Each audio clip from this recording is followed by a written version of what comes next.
So this is Katherine and Christopher Tipper of Hunter Benefits Consulting Group. And what's different, Christopher? Just a lot. Today is August 27th, and this is International The Tippers Aren't Working From Home Day. We are in West Seattle, so hence the, this is also supposed to be our Friday afternoon bourbon edition, but we're in Seattle, so it's a local beer. All right, we can still do that. Right? Very good. Okay. Well, so our On the Couch, the Friday afternoon whatever we're drinking edition, all right, is our attempt to help people understand all things ERISA, IRS, DOL, and PBGC. Today we've got a helpful hint for employers. Absolutely. Okay. So we'll be discussing that in just a minute. We'll be right back.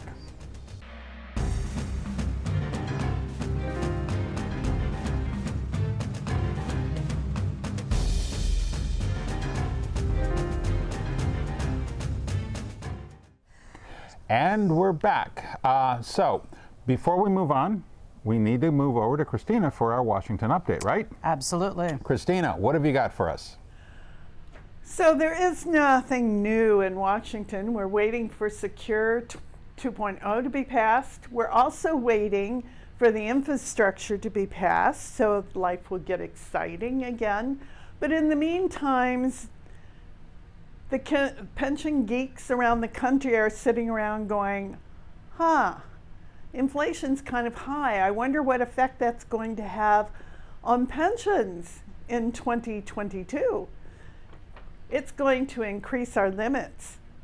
So rather than just putting in a maximum of $230,000, it'll go up to $245,000 estimated, because none of this is official. So be aware that the benefit limits are going up for 2022. Thank you very much, Christina. Very interesting. We'll talk more about that later. Katherine, you picked the topic today, and you wrote the topic as CFO, right? Absolutely. I think I need to drink more. So, what is it that little product placement? There we go. What are we talking about today? Doing discretionary profit sharing contributions instead of a straight up bonus. Oh, okay.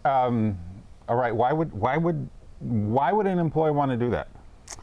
Well, both for the employer and the employee, it's a more tax-efficient way to do it, right? For both parties. For both parties, because, okay, so you think of a $1,000 bonus. Okay, we're going to give somebody a $1,000 bonus.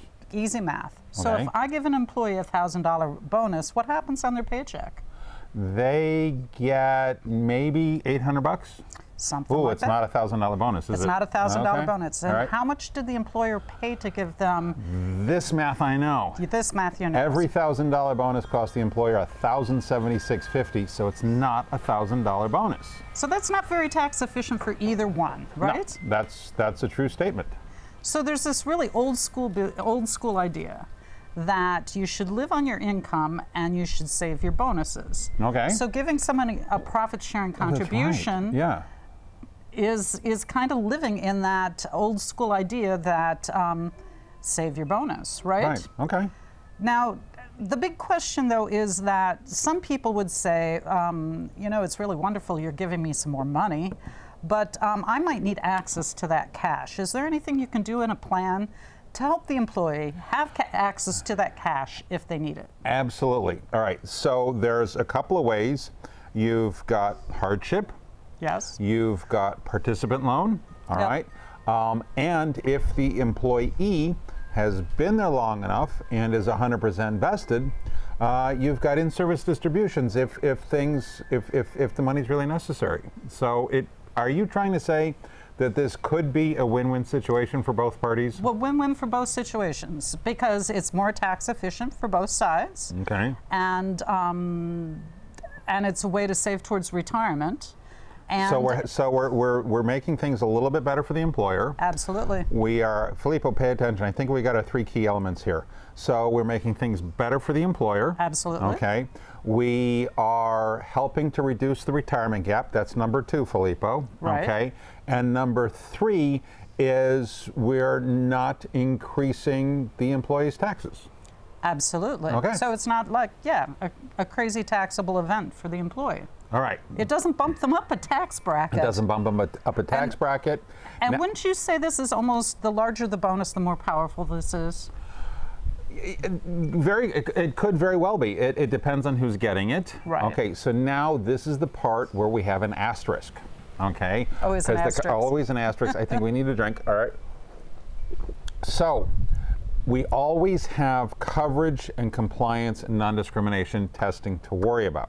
All right. There's always the back end to worry about. Right. So, but just very simply, you can set up a plan document where the employer non-elective, that's the fancy word for profit sharing, where an employer non-elective contribution is per person, a different rate per person. Yeah, we've got some limits to pay attention to.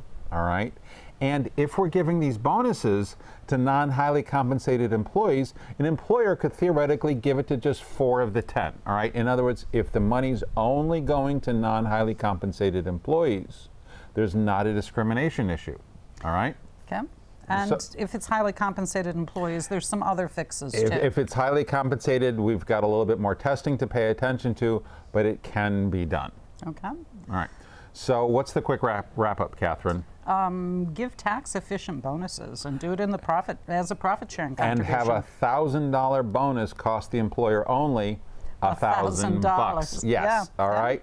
So I think that's it for here. We're hoping we've got 2 more Friday afternoon somewhere in Seattle editions. Ooh, we're going to have to do something against Somewhere? this. Well, that's different Oh. than sleepless in This Seattle. is not sleepless in Seattle. We're very much working in Seattle. So, all right. So thank you very much. I hope everybody had a great week. Thank you very much for watching. You know what to do. Like, subscribe, comment. Let us know what we're doing right. Let us know what we're doing wrong. And of course, the website is hunterbenefits.com. And if you've got very specific questions about how to make this work, it's sales@hunterbenefits.com. So, what are we saying today, dear? What do they say in Sleepless in Seattle? I don't know. We're going to have to look it up. Take Beautiful care. movie. Take care. Bye-bye.